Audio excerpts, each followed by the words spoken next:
परमार्थाय प्रतिबोधितां भगवता नारायण स्वयं व्यासेन गीतां पुराण मुनिना मध्ये महाभारतम् अद्वैतामृतवर्षिणी भगवती अष्टादशाध्यायिनी अम्ब त्वामनुसंदधामि भगवद्गीते भवदेशिनी। नारायण स्वरूप सदगुरु को नमन करके श्रीमद् भगवद गीता के अर्जुन विषाद योग नाम के पहले अध्याय को प्रारंभ कर रहे हैं। सबसे पहले बतलाना ये जरूरी है, इसका नाम भगवद गीता क्यों है। भगवत नाम से विश्वरूप परमात्मा ही जाना जाता है, तो गीता नाम से अनुष्टुप नाम के गीत में विश्वरूप भगवान की पहचान कराई गई है। गीता अनेक हैं और भगवत गीता आज सार्वदेशिक, सार्वकालिक और सार्वजनिक खंडन मंडल रहित पृथ्वी मात्र के मनुष्यों के लिए एक सरीखा ही, एक ही सिद्धांत का बोध कराने वाला दर्शन योग है। भगवत गीता का पहला अध्याय जहां से शुरू होता है वो भीष्म पर्व के अंतर्गत दोनों सेनाएं जब कुरुक्षेत्र के मैदान में अपनी अपनी परस्पर विजय की इच्छा लेकर इकट्ठी हो गई थी और अर्जुन भी अपनी सैन्य के साथ कुरुक्षेत्र के मैदान में आ चुका था। संजय 10वें दिन भारत युद्ध देख के कुरुक्षेत्र के मैदान से भीष्म का पराभव होने के पश्चात हसनापुर में आया और 10 दिन का विगत समाचार धृतराष्ट्र को संजय ने सुनाया। धृतराष्ट्र पूछता है संजय से कि धर्म भूमि कुरुक्षेत्र तहां युद्धार्थ जो गए, पुत्र मेरे पांडुपुत्र शवों ने कर्म क्या किया। यानी पहले दिन से लेकर 10वें दिन तक प्रतिदिन किस किस तरह की मोर्चेबंदी की गई, कौन कौन का युद्ध हुआ और प्रतिदिन उस युद्ध के परिणाम क्या होते रहे, और 10 दिन युद्ध होने के पश्चात ये युद्ध के परिणाम का क्या अंदाज लग रहा है कि विजय किसकी होगी। ये सब बातें धृतराष्ट्र के प्रश्न में सूक्ष्म रूप से समझने के लिए लक्षित हैं। ये सब प्रश्न सुनकर धर्म भूमि कुरुक्षेत्र, दूसरा अर्थ अध्यात्म पक्ष में ये हो सकता है कि यदि ब्रह्मांड का कुरुक्षेत्र ये विश्व है, विश्व के सब मनुष्य ब्रह्मांड रूपी क्षेत्र में अपने अपने स्वकर्म कर रहे हैं, तो जीव आत्मा के का कर्म क्षेत्र यह पिंड रूपी शरीर है। हर एक शरीरधारी जीव अपने अपने पिंड रूपी क्षेत्र में अपने अपने स्वधर्म का आचरण रूपी कर्म करे। इसलिए ये कहा जा सकता है कि क्षेत्रे क्षेत्रे धर्म कुरु। क्षेत्रे क्षेत्रे क्षेत्रे हर एक शरीरधारी ये विश्व ही परमात्मा या निश्चय अंतःकरण में धारण करके अपने अपने स्वकर्म को करे। पुत्र मेरे पांडुपुत्र शवों ने कर्म क्या किया, इतना ही पहला प्रश्न है। इसके बाद संजय ने जो उत्तर दिया वो विस्तृत है। संजय बोला, देख के व्यूह सेना के पांडवों की रचा हुआ, पास आचार्य के राजा दुर्योधन गया कहा।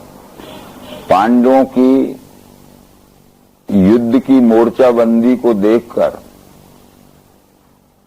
दुर्योधन के मन में ऐसा आया कि इनकी सेना संख्या में तो बहुत कम है, परंतु मोर्चेबंदी इतनी कुशलता से की गई है कि देखने में हमारी सेना से भी अधिक बड़ी मालूम पड़ती है। अपने गुरु द्रोणाचार्य से दुर्योधन कहता है, हे आचार्य लखो सेना पांडवों की विशाल, ये तुम्हारे शिष्य ने व्यूह रचा द्रुपद पुत्र ने। ये बात बतलाने के लिए कि आपका ही शिष्य है द्रुपद का पुत्र धृष्टद्युम्न, और अपने गुरु द्रोणाचार्य के विरुद्ध युद्ध में अपने गुरु वर्ग को और राजा दुर्योधन को भी हराने के लिए कितनी कुशलता से, कितनी उत्साह से इसने मोर्चेबंदी की गई है।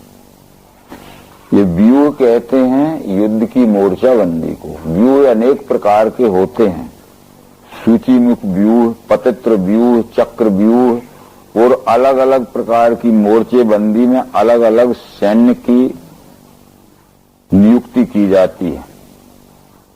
धृष्टद्युम्न का द्रुपद पुत्र का नाम लेने का ये मतलब था कि ताकि द्रोणाचार्य को ये उत्तेजना हो कि मेरा शिष्य होके भी धृष्टद्युम्न मेरे विरुद्ध इतनी सुसज्जित और इतनी उत्साहित तैयारी कर रहा है, क्योंकि परिणाम कुछ भी हुआ हो। हे आचार्य, यहाँ सूर्य धनुर्धारी भीम अर्जुन समान ही, योदान विराट आदि द्रुपद राज महारथी, धृष्ट केतु चेकितान काशीराज पराक्रमी, कुंती भोज नर श्रेष्ठ पुरुष से विभिलको। भीम और अर्जुन के समान बलवान पांडव पक्ष में भी अनेक सूरवीर हैं, जिनके नाम यहाँ दुर्योधन व्यक्तिगत लेके द्रोणाचार्य को समझा रहा है। युधा मनु महाशूर उत्तमो जासु वीर्यवान, सुभद्रा के द्रौपदी के सभी पुत्र महारथी। युधा मनु भी एक महारथी है, सुभद्रा का पुत्र अभिमन्यु और द्रौपदी के पांचों पुत्र भी, ये सब महारथी हैं। परंतु दुर्योधन अपने सैन्य के सूरवीरों की ओर भी लक्ष्य कराता है द्रोणाचार्य का। अब देखो ध्वज श्रेष्ठ हमारे पक्ष के बड़े, नायकों को लखाता हूं मेरे ये सैन्य शक्ति में। आप हैं, भीष्म हैं, कर्ण, समितिजय हैं, कृप।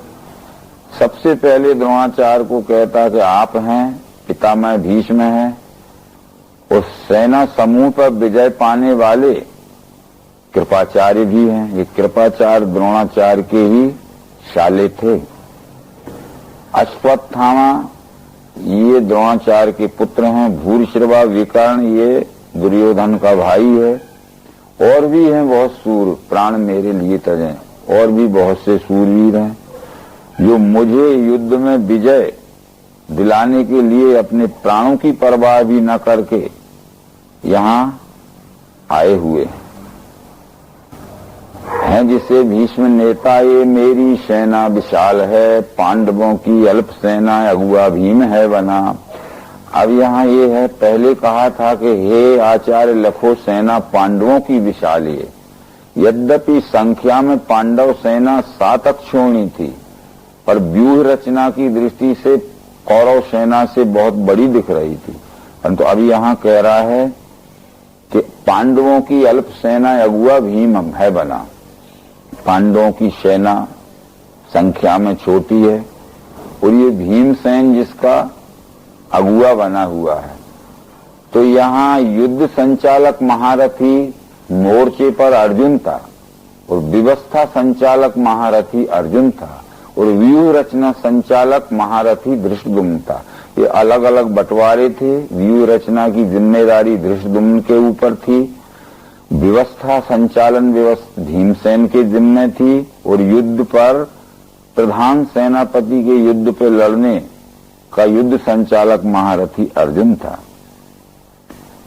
अब ये सेनानी जावे निसंकेत स्थान में, जो महारथी लोग हैं यहाँ इकट्ठे हैं। जिस मोर्चे पर जिसकी नियुक्ति पूर्व में कर दी गई है, अपने अपने मोर्चे पे चले जावें। परंतु आप, द्रोणाचार्य को दुर्योधन कहता है, आप सब प्रकार से भीष्म की सुरक्षा के लिए उनके पास ही रहें। आनंदार्थ स्वराजा के कुरुवृद्ध प्रतापवान भीष्म ने शंख को फूका, जोर से सिंहनाद दे। तत्काल शंख भैर आदि रणवाद्य बजे, तहां एक ही काल में तिसका प्रचंड ध्वनि छा गया। सबसे पहले कौरव सेना के युद्ध संचालक महारथी पितामह भीष्म ने दहाड़ती हुई आवाज में शंख फूका। उसके पश्चात कौरव पक्ष के अन्य भी महारथियों ने अपने अपने युद्ध सूचक विभिन्न प्रकार के वाजे बजाए, मृदंग, भेरी आदि। पश्चात श्वेत अश्वों के रथ में बैठ के बड़े दिव्य शंख बजाने को लगे माधव पांडव। इसके पश्चात जिसके रथ में सफेद रंग के घोड़े जुते हुए थे, जिसमें के आगे श्री कृष्ण और रथ के पिछले भाग में अर्जुन बैठा था, दिव्य शंख बजाने को लगे माधव पांडव। श्री कृष्ण ने पांचजन्य नाम का शंख बजाया, पार्थ ने देवदत्त नाम का शंख बजाया।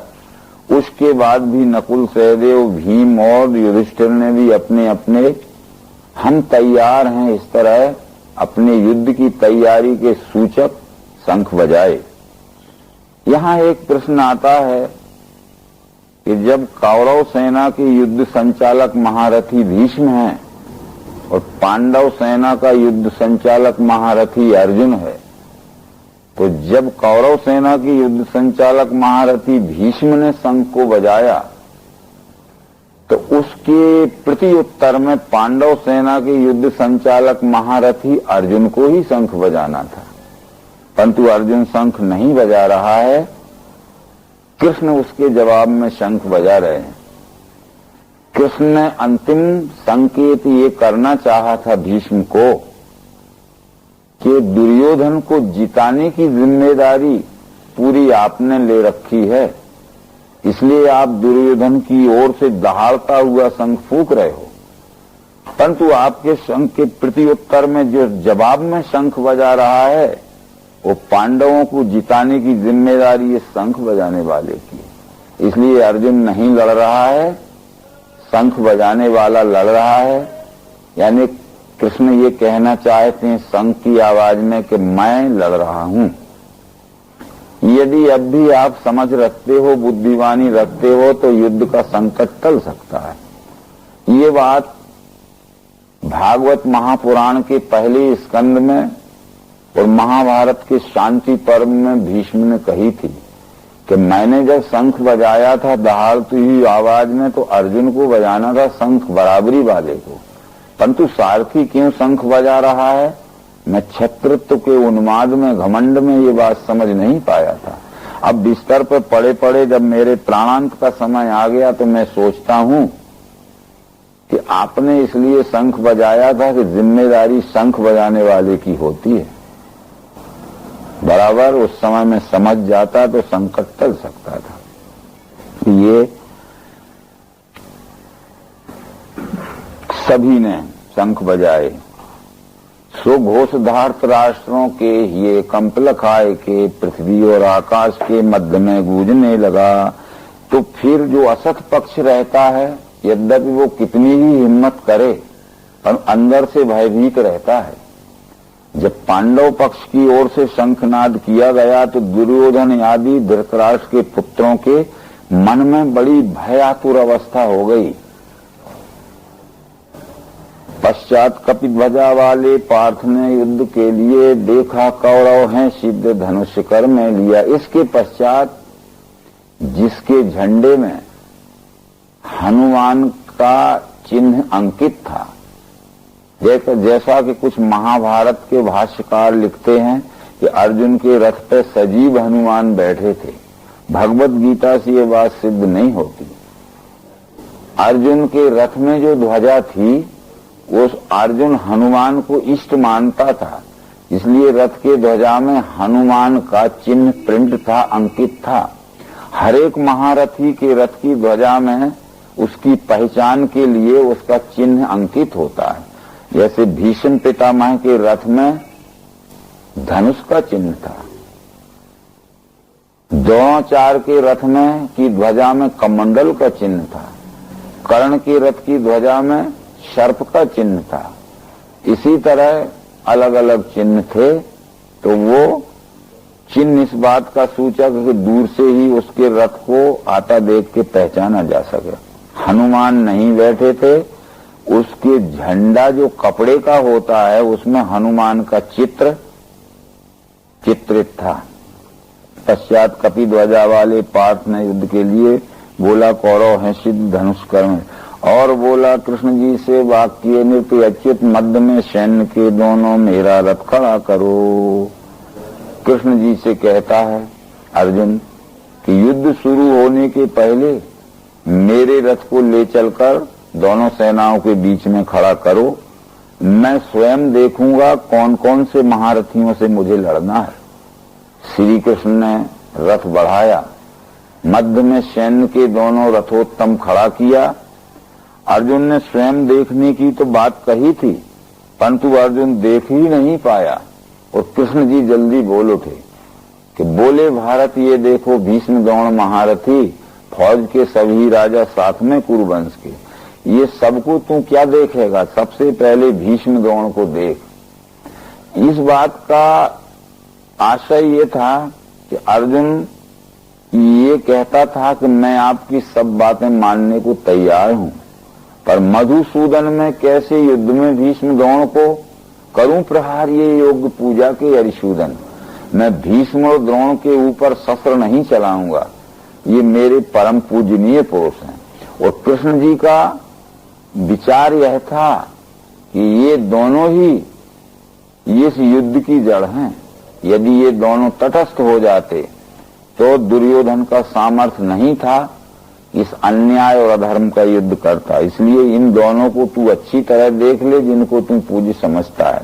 आगे ये विचार आने वाले हैं ताकि हम जल्दी से भगवत गीता का प्रथम अध्याय समाप्त करेंगे।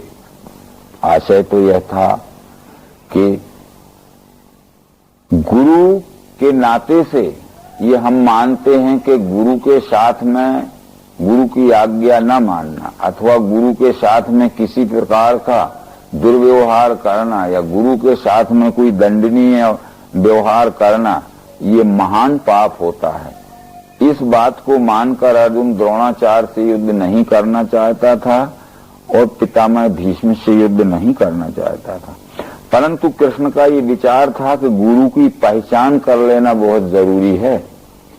अर्जुन, तुमने और दुर्योधन दोनों ने द्रोणाचार्य से शिक्षा पाई है।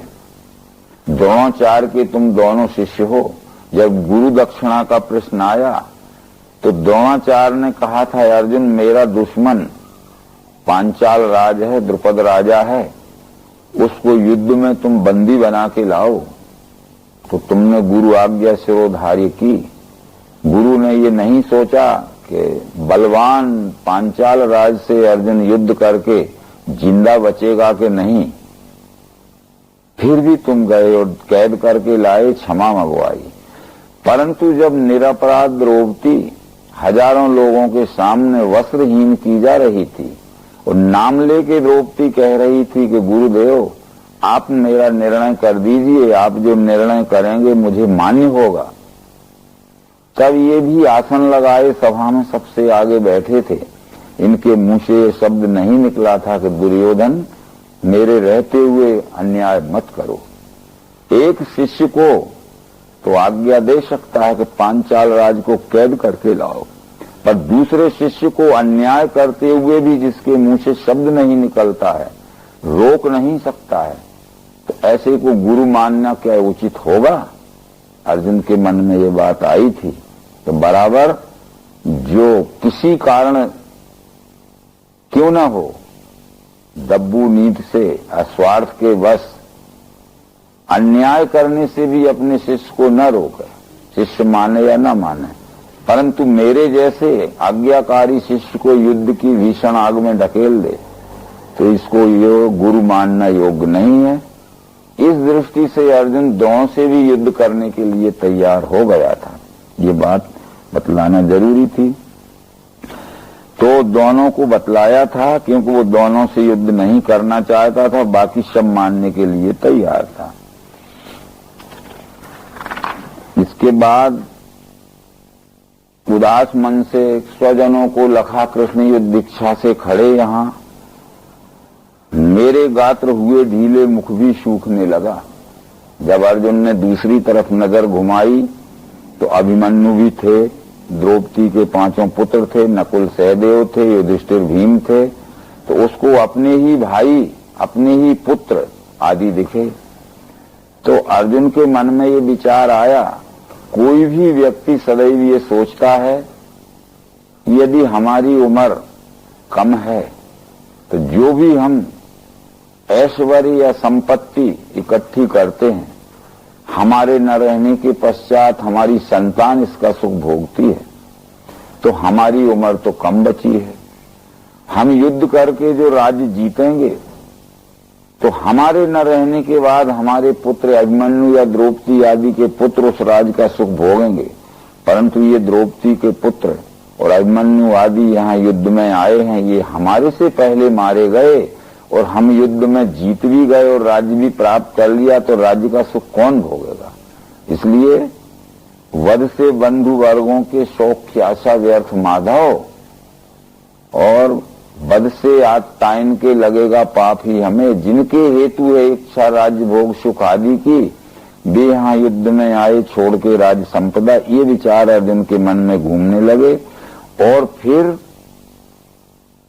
यहाँ ठहरा नहीं जाता, मन में भ्रम छा गया। क्या अर्जुन ने अभी तक युद्ध नहीं किए थे?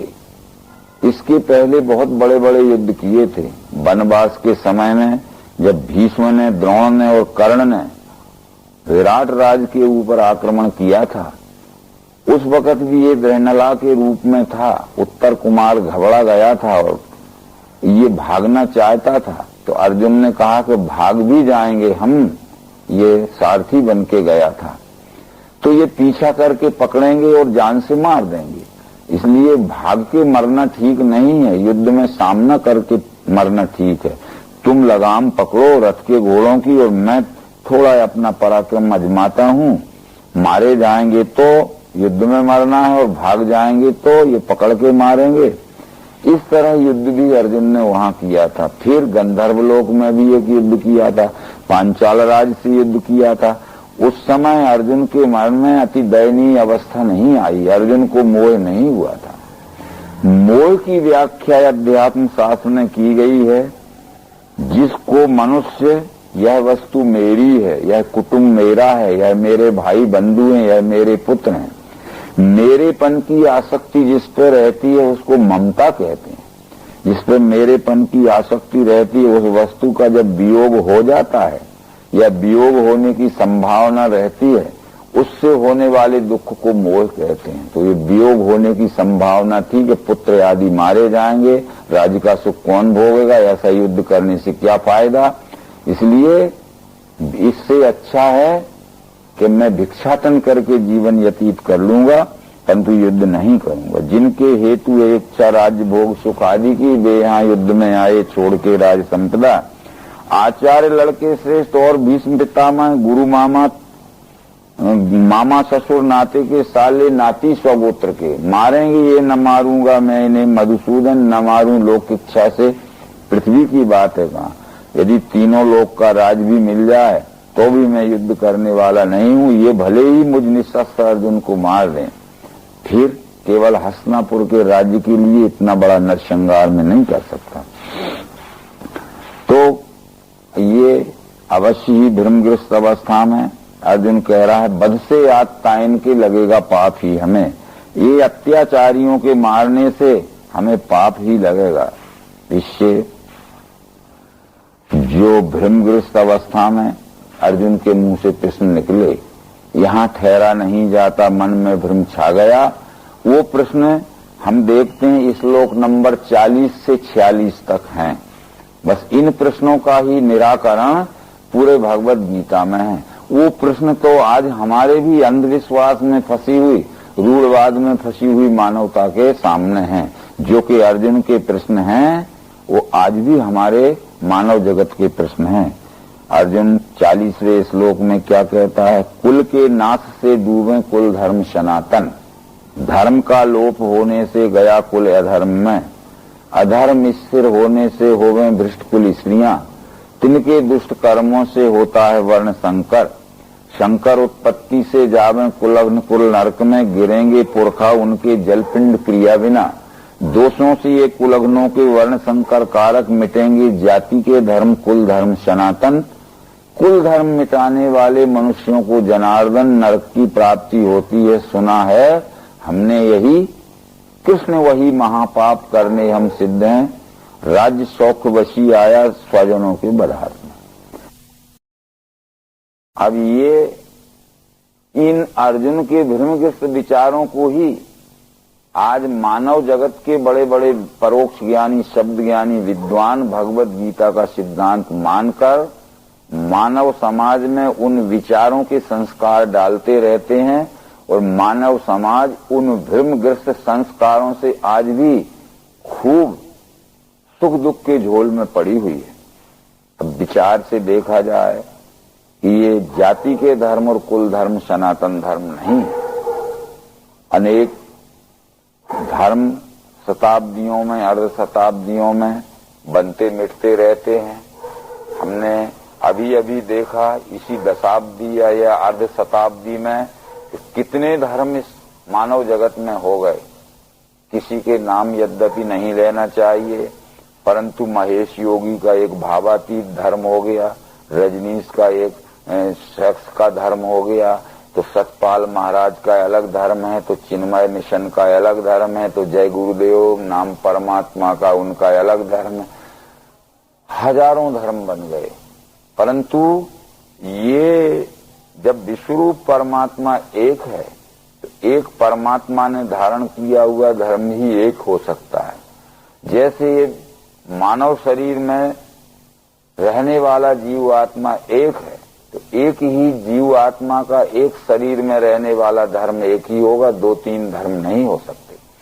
परंतु विश्व ने धारण किया हुआ धर्म, विश्व की मानवता विश्व धर्म को न समझने के कारण अपने अपने स्वमत की मानिंदी में अनेक प्रकार के मत पंथों को धर्म मानने लगी और इन्हीं विचारों के उत्तर भगवत गीता के अलग अलग अध्यायों में अलग अलग प्रकार से दिए गए हैं, जिनका के आगे स्पष्टीकरण आएगा।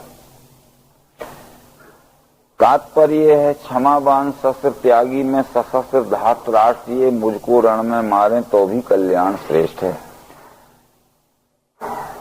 रण में पार्थ ने ऐसा कह के शस्त्र हाथ से रख के रथ में बैठा शोक पूरित चित्त हो।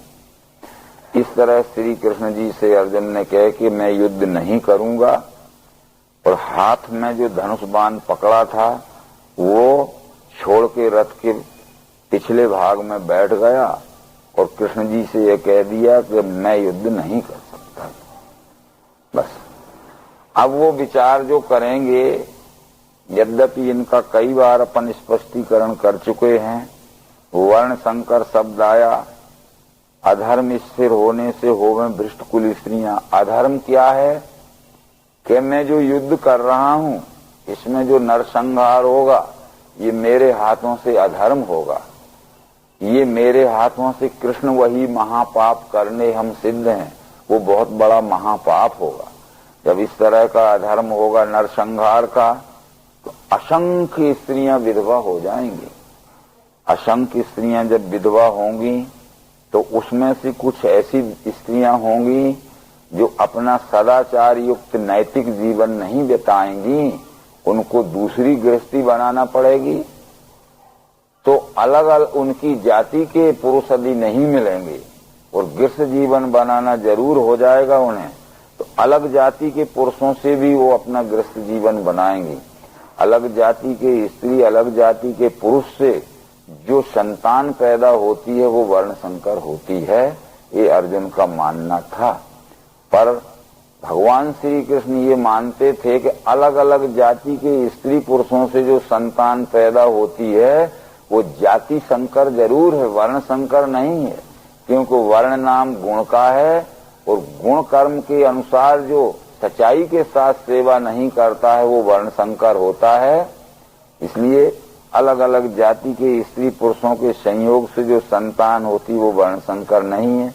पहले तो कृष्ण ने कहा कि मेरी ओर भी तू देख, पार्थ त्रैलोक में सारे मुझे कर्तव्य है नहीं, अप्राप्त प्राप्त करना है सो नहीं मैं कर रहा।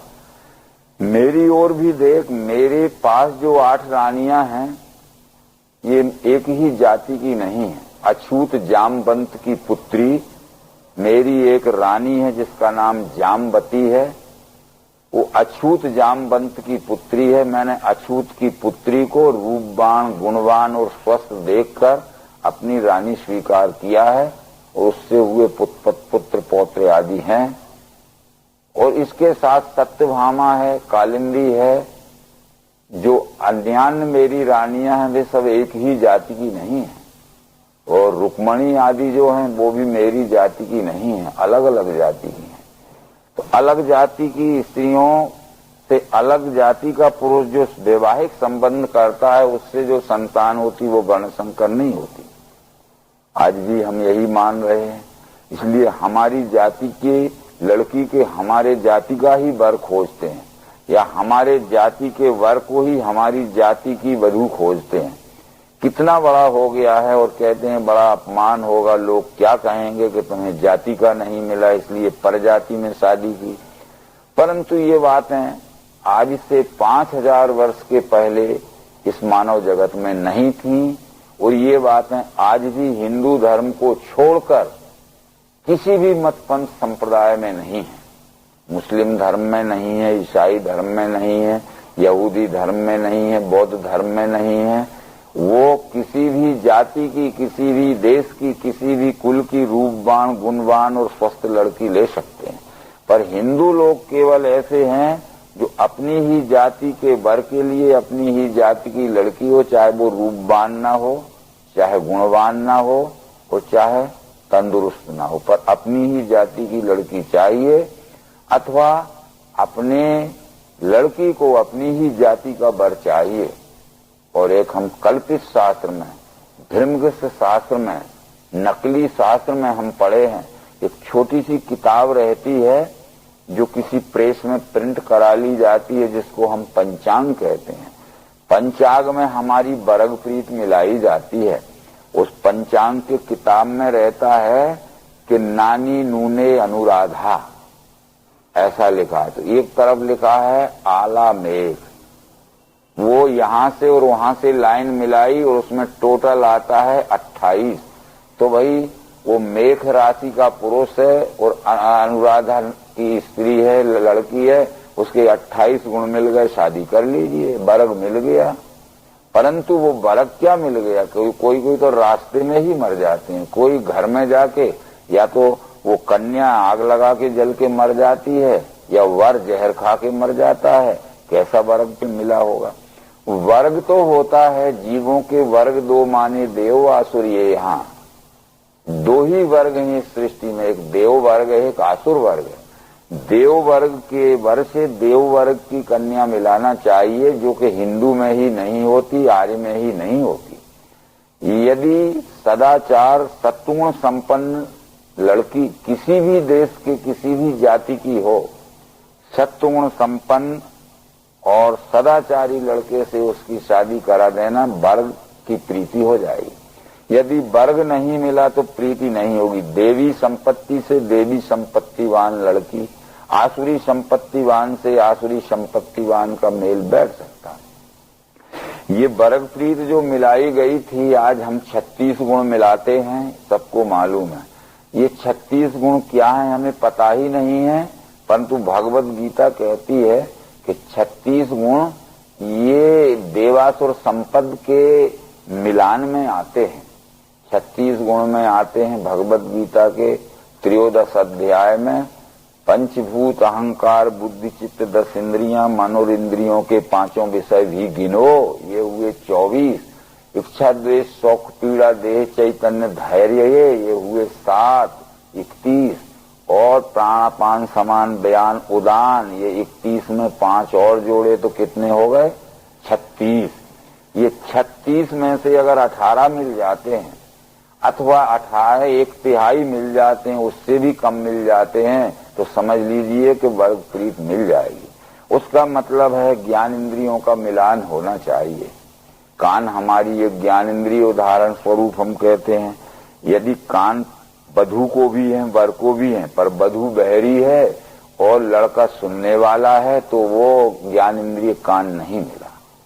यदि आंख का मिलान करना है तो लड़की को आंख भी रहती है, बर को भी आंख रहती, पर उसको धुंधला दिखता है, आंख में ठीक नहीं दिखता है, तो नेत्र ज्ञान इंद्रिय का मिलान नहीं हुआ। इसी तरह ये ज्ञान कर्म इंद्रियों का भी शारीरिक रचना में मिलान होना चाहिए, फिर मन बुद्धि अहंकार का मिलान होना चाहिए। इस तरह से ये प्राणों का मिलान, चित्त का मिलान, जिस बात में चित्त वर का लगता है उसी बात में चित्त वधू का लगना चाहिए। वो तो पिकनिक करना चाहता है, हनीमून मनाना चाहती है, परंतु वो घर में एक साधु का सत्संग करना चाहता है, तो वो यही कहेगी कि तुम्हारे साथ दिन रात में यही परेशानी है कि कुछ आनंद मौज के लिए जो शादी करते हैं वो दिखते ही नहीं है। ज्ञान की बात आशय यह है कि ये जो वर्ग प्रीत मिलाना होती थी वो वैदिक दृष्टि से वो अलग थी। वेद में 8 प्रकार की शादियां कही गई हैं जो त्रिगुणात्मिक हैं। ब्राह्मो देवस तथा आर्षा प्रजापात्य तथा सुरा गांधर्वो राक्षसचैव पैचश्चाशाष्टमोदमा। ब्रह्मदेव आर्ष ये 3 सत्वगुणी शादी हैं, परंतु प्रजापात्य गंधर्व आदि ये रजोगुणी शादी हैं। पिशाच असुर और राक्षस ये तमोगुणी शादियां हैं। इनमें से केवल राक्षसी शादियां रह गई हैं इस समय। ये ब्रह्म और आर्ष आदि शादियां, गंधर्व आदि शादियां नहीं है। यानी वैदिक काल की शादियों को आज भी हम नहीं मान रहे। तो ये वर्ण संकर का जो अंधविश्वास अर्जुन मान रहा था सुने हुए के आधार पर, वो अंधविश्वास आज भी हमारे मानव समाज में है। जबकि मनु स्मृति आदि में ये लिखा है, श्रद्धा शुभाम विद्या माद्दी तावरादपि अंत्यजपि परम धर्मम स्त्री रत्नम दुष्कुलादपि। यानी विवेकशील पुरुष को चाहिए कि मोक्ष देने वाली विद्या अंत्यज के अछूत के पास भी हो तो उससे ग्रहण करने में हिचकना नहीं चाहिए। रूपवान, गुणवान और स्वस्थ लड़की यदि अछूत के पास भी हो तो विवेकी पुरुष को चाहिए कि उसको अवश्य ले ले। या हमारे ऋषि मुनियों ने इस तरह की सब शादियां की थीं, उसका इतिहास पुराणों में भरा हुआ है, जिसको चाहे वो देख ले। इसी तरह से गिरेंगे पुरखा उनके जलपिंड क्रिया बिना। अर्जुन ये समझ रहा था कि जब अलग अलग जाति के स्त्री पुरुषों से जो संतान होगी तो वो संतान पतित या अछूत होगी, समाज से बहिष्कृत होगी, समाज में स्थान पाने लायक नहीं रहेगी। ब्राह्मण विधवा से यदि शूद्र का संयोग होके जो संतान होगी तो वो अछूत संतान होगी, तो उनके पूर्वज मर के जो स्वर्ग में पुरखे बन के बैठे हैं, तो अछूत का पानी जब पितृपक्ष में पहुंचाया जाएगा पुरखों के पास तो वो ग्रहण नहीं करेंगे। यानी प्यास से तड़पते हुए पतंती पितरो हे श्याम लुप्त पिंडोदक किया। वो आकाश से प्यासे तड़पते हुए पुरखे पृथ्वी पे गिर के लोटपोट हो जाएंगे और ये श्राद्ध तर्पण की पिंडदान की क्रिया लुप्त हो जाएगी, जैसा कि हम मानते हैं। तो बराबर ये भी वेद ने नहीं माना है। वो कहते हैं पिंडदान तो करना ही है वेद में, पर ये जीवित पिंडदान करना है विश्व की सेवा में कि मरने के बाद पिंडदान होगा। अरे ये जीवित पिंड को ये विश्व रूप की सेवा में समर्पित कर दीजिए। यथोचक्ति यथो सेवा, इस पिंड से करिए सेवा में, अपने पिंड को समर्पित भाव से लगा दीजिए। हम मरते में पिंडदान करते हैं। वेद में ये कहा गया है कि श्राद्ध तर्पण तो करना ही है पितरों के लिए, परंतु वो कहते हैं श्रद्धा यत् क्रियते तत्श्राद्धम। हमारे श्रेष्ठ पुरखों की जो श्रद्धा पूर्वक हम सेवा करते हैं उसे श्राद्ध कहते हैं। पर वो श्रेष्ठ पुरुषों की जीवित अवस्था में ही श्रद्धा पूर्वक सेवा हो सकती। यदि वो मर गए, माता पिता आ जाए आदि, तो मरने के बाद क्या श्रद्धा से सेवा करेंगे। तृप्तियंती तर्पंती एन पितरन तक तर्पणम। हमारे श्रेष्ठ पुरुषों को, बुजुर्गों को, माता पिता आजा आदि को जो हम तृप्ति पहुंचाने वाले कर्म करते हैं उसको तर्पण कहते हैं। तो जीवित में ही हम उन्हें तृप्त कर सकते हैं, जीवित में भी हम उन्हें श्रद्धा पूर्वक सुख पहुंचा सकते हैं। इसलिए ये पिंडदान, श्राद्ध तर्पण जीवित में ही हो सकता है अपने आदरणीय पुरुषों का। अब हमने उल्टा ये कर लिया कि मरने के बाद हम पिंडदान या श्राद्ध तर्पण करते हैं, तो ये बात सब गलत हो गई। ये सब बातें उपनिषदों में लिखी हैं, जिसका वर्णन आगे आपको पढ़ने को मिलेगा। कठोपनिषद में लिखा है कि नचिकेता का पिता जब गोदान कर रहा था तो नचिकेता ने कहा कि जो तृण ग्रहण करने के लायक नहीं है, जो पानी पीने के लायक नहीं है और जिनके स्तन का मांस सूख कर चमड़ा भी सूख गया है, दूध देने के लायक नहीं है, ऐसे वृद्ध गौदान से क्या फायदा होगा, पाप कर रहे हो आप। तो पिता ने कहा था तुझे मौत ले जाए तो अच्छा है। उसका मतलब ये 4 पांव के जानवर को दान नहीं कर रहा था। बुढ़ापे में उसका पिता कह रहा था कि अब मेरे तन मन धन सब आपके समर्पित है परमात्मा। अब जब आंख में दिखता नहीं है, कान में सुन नहीं पड़ता है, चबाया हुआ अनाज का ग्रास निगला नहीं जा सकता है, पिया हुआ पानी का घूंट अंदर नहीं जाता है, और फिर पुरुषार्थ रूपी सत्कर्म हम नहीं कर सकते हैं जिससे हमें सुख रूपी दूध नहीं मिल सकता है, ऐसे बूढ़े शरीर का गौदान क्या करते हो? जवानी में आपने क्यों अपने को इंद्रियों को समर्पित नहीं किया विश्व सेवा? उसका अर्थ तो यह था कठोपनिषद में, पर ये चतुष्पाद जानवर का अर्थ लगा लिए। बहुत सी बातें हैं जो सर्वार्थान विपरीतांश बुद्धिशापार्थ तामसी इस दृष्टि से, तो वो पिंडदान भी गलत है, वो श्राद्ध तर्पण भी गलत है वैदिक सिद्धांत से, कृष्ण जी के सिद्धांत से, और वो वर्ण संकर भी गलत है, जिसके सब उत्तर आगे आएंगे। 3रे अध्याय के उन श्लोकों में ये उत्तर दिया गया है वर्ण संकर का कि अलग अलग जाति के स्त्री पुरुषों से जो संतान होती है वह वर्ण संकर नहीं होती है। जो अपने स्वभाव नियत वर्ण कर्म को गुण कर्म के द्वारा सच्चाई के साथ सेवा करना त्याग देता है और व्यष्टि सुख के लिए जो छल कपट के अपना स्वार्थ पूरा करता है वह वर्ण संकर होता है। कहा था कि पार्थ त्रैलोक में सारे मुझे कर्तव्य है नहीं, अप्राप्त प्राप्त करना है सो नहीं मैं कर रहा। अर्जुन, तीनों लोकों में कोई ऐसी वस्तु नहीं है जो मुझे प्राप्त ना हो। मैं कुछ भी ना करूं तो भी मुझे सब कुछ प्राप्त है, मेरा सुखमय जीवन चल सकता है, परंतु मैं भी प्राणी मात्र को सुख पहुंचाने के लिए अपने स्वभाव गुण से सेवा कर रहा हूं। आलसी बन के जो मैं यहाँ कर्म करूं नहीं तो सब मेरा ही पार्थ करेंगे अनुसरण। मैं निष्क्रिय होके बैठ जाऊं और अपने गुण कर्म के द्वारा प्राणी मात्र को यथोचित सुख पहुंचाने का प्रयत्न न करूं तो ये सब लोग मेरा ही अनुसरण करेंगे। जो मैं स्वकर्म त्यागूंगा लोगों का नाश ही किया, बना शंकर का करता प्रजा हंतार भी हुआ। अपने स्वकर्म को मैं त्याग देऊं तो मैं वर्ण शंकर हो जाऊंगा और मेरे देखा देखी सभी लोग अनुसरण करके वर्ण शंकर हो जाएंगे। ये निश्चित उत्तर था जो कि भगवत गीता पढ़ने वालों ने कृष्ण जी का दिया हुआ उत्तर वर्ण शंकर के विषय में नहीं समझा, केवल अर्जुन के मुख से निकले हुए भ्रमग्रस्त प्रश्न को ही भगवत गीता का सिद्धांत माना, और आज अर्जुन के मुख से निकले हुए भ्रमग्रस्त प्रश्नों को ही भगवत गीता का सिद्धांत मान के देश के बड़े बड़े शब्द ज्ञानी भगवत गीता का निर्भय प्रतिपादन कर रहे हैं और भ्रम में फंसे हुए और लोगों को भ्रमित कर रहे हैं। इस तरह से इन सब बातों को अगर देखते हैं हम तो कृष्ण जी ने ये जरूर कहा था, बद से याद ताइन के लगेगा पाप ही हमें, कृष्ण वही महापाप करने हम सिद्ध हैं। तो कृष्ण जी ने ये जरूर कहा था, यदि इस अवस्था में त्यागेगा युद्ध धर्म तू, स्वधर्म कीर्ति खोवेगा करेगा पाप संग्रह। अर्जुन कह रहा था मैं युद्ध करूंगा तो पाप लगेगा, तो कृष्ण कह रहे हैं कि युद्ध छोड़ेगा तो पाप लगेगा। बराबर परस्पर कितने विरोधी विचार। शायद इन्हीं भगवत गीता के विचारों को हजारों वर्ष पूर्व किसी ऐसे व्यक्ति ने पढ़ा होगा युद्ध करने से जो अपार नरसंहार होता है और वो हिंसा मनुष्य के ऊपर महापाप के ऊपर में लगती है, इसलिए अहिंसा परमो धर्म घोषित किया था। परंतु अहिंसा परमो धर्म नहीं हो सकता।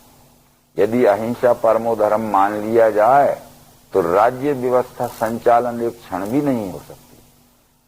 किसी अत्याचारी को मारने से हिंसा होती है। यदि अत्याचारी लोग जबरदस्ती राष्ट्र पर आक्रमण करेंगे या किसी के घर पर अधिकार करना चाहेंगे और उनको हम मारेंगे तो हिंसा हो जाएगी, तो फिर उनको घर में घुस जाने दीजिए, उनको राष्ट्र पर अधिकार कर लेने दीजिए, क्योंकि अहिंसा परमो धर्म है, ऐसा मान के हम चलते हैं। केवल एक ही व्यक्ति ऐसे हैं, भगवान श्री मायरन चेतन जी जो नौमय अवतार हैं, उन्होंने इसके साथ में ये शब्द जोड़ा है, अकारण किसी को दुख पहुंचाना हिंसा है, पर सकारण किसी को जान से मार देना भी अहिंसा है। जैसे हमारे शरीर में किसी भी प्रकार का रोग नहीं है, किसी भी प्रकार की व्याधि नहीं है, तो शरीर के ऊपर हम किसी भी प्रकार का प्रयोग नहीं करते। जैसे हमारे अतड़ियों में अल्सर हो गया, हमारे अपेंडिसाइट आंत पुच्छ में दर्द हो गया, दवाइयां हम करते हैं, दर्द ठीक नहीं होता है, अंतिम निर्णय ये होता है कि ऑपरेशन कराना पड़ेगा, तो हम ही हमारे शरीर का अंग का ऑपरेशन करा लेते हैं, क्योंकि एक छोटे से हिस्से में तकलीफ होने से पूरा शरीर बेचैन होता है। इसी तरह से यदि समाज के कुछ दुराचारी, भ्रष्टाचारी अथवा दुष्टाचारी लोग संपूर्ण विश्व को, विश्व के प्राणी मात्र को कष्ट पहुंचा रहे हैं, तो उनको दंडित करना कोई हिंसा नहीं है, उनको दंडित करना भी अहिंसा ही है। यदि इस तरह के विचार हम मानते जाएंगे तो आगे हमारा धर्म और हमारा राष्ट्र ये बिल्कुल पतित अवस्था में पराधीन हो जाएगा। आशय यही था कि अकारण किसी को दुख पहुंचाना ये हिंसा है, पर सकारण हर प्रकार का दंड देना भी अहिंसा है। तो ये बातें जो हैं भगवत गीता के देवासुर संपद नाम के 16वें अध्याय में अहिंसा शब्द देवों के साथ जोड़ा गया है। अहिंसा, समता, तुष्टि, तपदान, यशायस भवंती भावा भूतानाम मत्तेव पृथक विधा, अथवा 16वें अध्याय में अहिंसा, सत्य, आक्रोश, त्याग, शांति, अपैशन, भूत, दया, लोलुपता, लज्जा, अचल, नम्रता। तो अहिंसा का यही अर्थ है। फिर ये सब बातें इस तरह से अर्जुन के भ्रमग्रस्त विचार ये भगवत गीता का पूर्व पक्ष है, और श्री कृष्ण जी ने दिए हुए उत्तर, भ्रम निवारण करने वाले उत्तर, ये भगवत गीता का भ्रम निवारण करने वाला उत्तर पक्ष है। भगवत गीता को दो पक्षों में जब देखते हैं तो अर्जुन के जितने भी प्रश्न आगे आएंगे, किसी भी प्रश्न को श्री कृष्ण जी ने मान्यता नहीं दी, बल्कि उस प्रश्न के ठीक समाधान पूर्वक उसके माने हुए विचारों से जो उल्टा मानता था उसको ठीक सीधे ढंग से समझाया है। केवल एक ही प्रश्न ऐसा आया था भगवत गीता में जो अर्जुन ने कहा था कि ये मन चंचल है, कृष्ण अन्यायी दृढ़ शक्ति का, असाध्य रोकना इसका दिखे है वायुषा मुझे, कि मन चंचल है, अन्यायी और बलवान है, इस मन का रोकना असाध्य है। तो कृष्ण जी ने कहा था कि ये फिरता रहे नहीं बैठे मन, ये पार्थ सत्य है। किसी भी प्रश्न को और श्री कृष्ण ने ये नहीं कहा कि तेरा ये कहना सत्य, केवल एक प्रश्न में कहा, परंतु ये मन का रोकना असाध्य नहीं है, मन का रोकना कष्ट साध्य जरूर है? अभ्यास और वैराग इनसे कौन थे ये रुके। अभ्यास करते जाओ, धीरे धीरे भ्रमग्रस्त मानिंदियां छोड़ते जाओ, अपना अभ्यास बढ़ाते जाओ आत्मज्ञान के निश्चय का, और मन में जो भ्रमग्रसित मानिंदियां हैं उनको धीरे धीरे छोड़ते जाओ। धैर्य संयुक्त बुद्धि से क्रमशः वासना तजे, मन को आत्मा में जोड़े, न करे ध्यान अन्य का। जहां जहां दौड़ जावे मन चंचल है, सिर वहां वहां जोड़ देना, आत्मा में बस यूं करें।